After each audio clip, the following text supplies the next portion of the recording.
Once upon a time, there was a little girl who lived in a little house on the edge of the forest. She was sweet and kind, and everyone adored her. One day, her grandmother made her a beautiful red cape with a hood. The little girl loved her cape, and she wore it so often that people nicknamed her Little Red Riding Hood.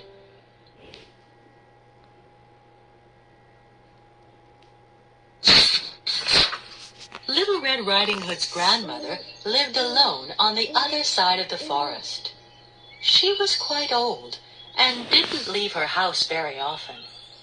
One day, the little girl's mother said, "Grandma is ill, and I've made some cakes for her. Be a good girl and take them to her with this little pot of butter. But whatever you do, stay on the path, because the forest is extremely dangerous."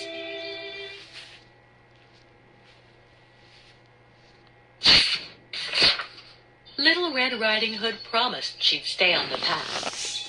She felt elated as she put on her red cape and got ready to visit her grandmother. "Don't dawdle away," said her mother as she picked up her basket. "Don't talk to anyone, and make sure you get back before it gets dark." Little Red Riding Hood agreed to do as she was told and skipped off down the path to her grandmother's house.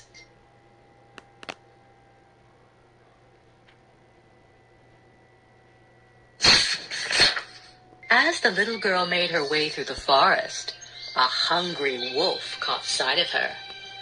"Yum, yum," thought the wolf. "I'm going to have a feast."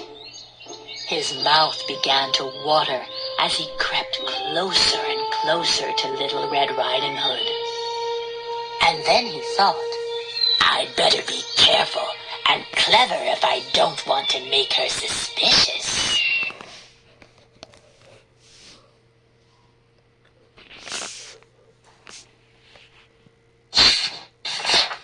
The wolf spoke to the little girl, smiling so as not to frighten her. "Hello, what's your name?" said the wolf.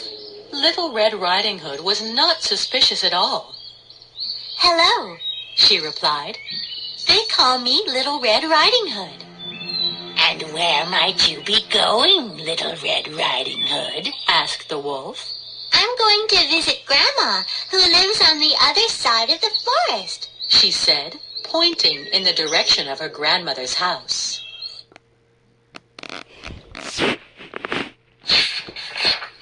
The wolf knew where the grandmother's house was, and he knew the shortest way to get there.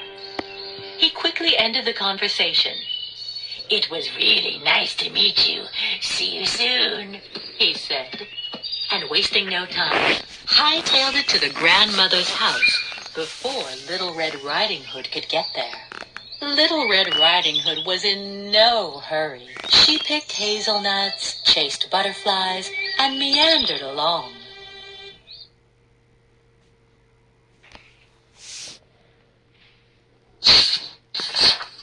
When the wolf reached the cottage, he knocked at the door. "Who's there?" asked the old lady, who was snuggled up in bed. "Little Red Riding Hood," said the wolf in a little girl's voice. "Come in, my dear. Open the door. It's not locked," she said, delighted at the idea of seeing her granddaughter again.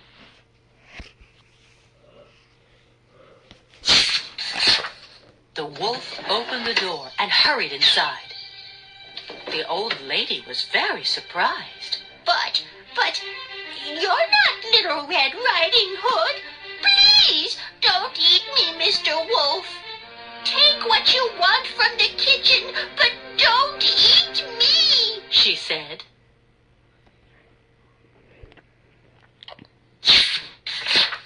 The wolf didn't even take the time to reply. He seized the grandmother, tore off her nightcap and nightgown, and shut her in the closet. Fast as an acrobat, he put on the nightgown and nightcap, jumped into bed, and pulled the blanket up to his chin. He patiently waited for Little Red Riding Hood to arrive.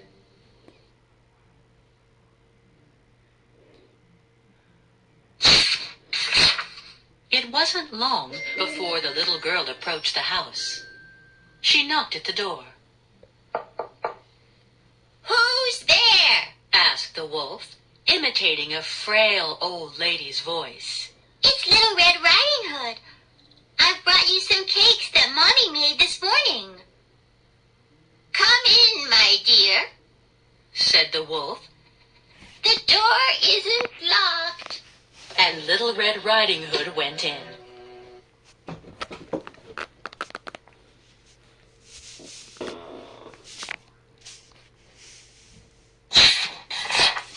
Little Red Riding Hood wasn't afraid at all. She went over to the old lady's bed.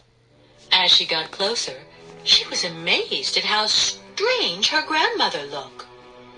"Dear, oh dear, Grandmother must be really sick," she thought.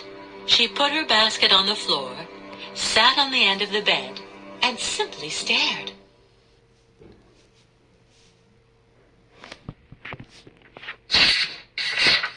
"Oh, Grandma, what big eyes you have," said Little Red Riding Hood, as she eyed the old lady.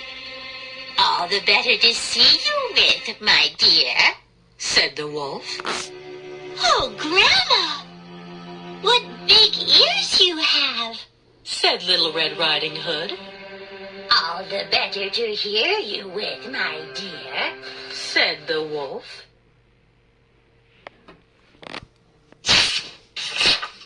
"Oh, Grandma, what a big nose you have," said Little Red Riding Hood.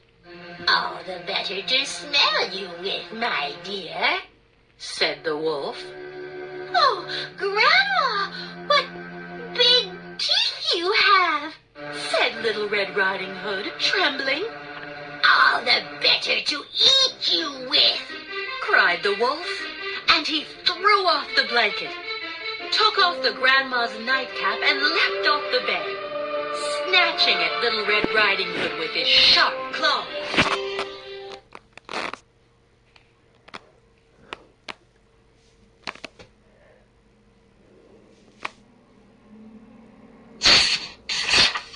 The little girl screamed when the wolf lunged at her. Fortunately, she was very quick and was able to get away from the wolf's grasp. She made it to the front door, quick as a flash, opened it, and scurried outside shouting, "Help! Help!"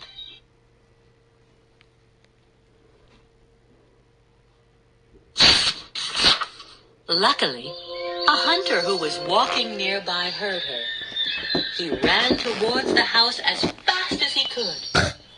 When he got there, he saw the wolf chasing Little Red Riding Hood. He took his gun and fired a shot in the direction of the beast. The wolf was so frightened by the noise that he sped off into the forest.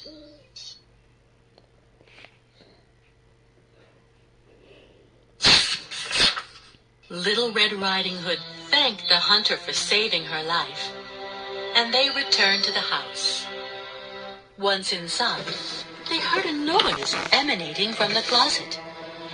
The hunter opened the closet and let the terrified grandmother out.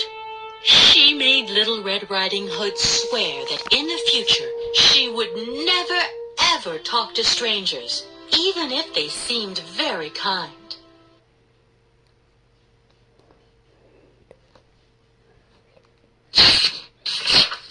The cakes and butter were still in the basket, as the wolf hadn't had time to eat them. The hunter, the grandmother, and Little Red Riding Hood shared them. They were delicious. The wolf would never bother them again, as he had run far, far away.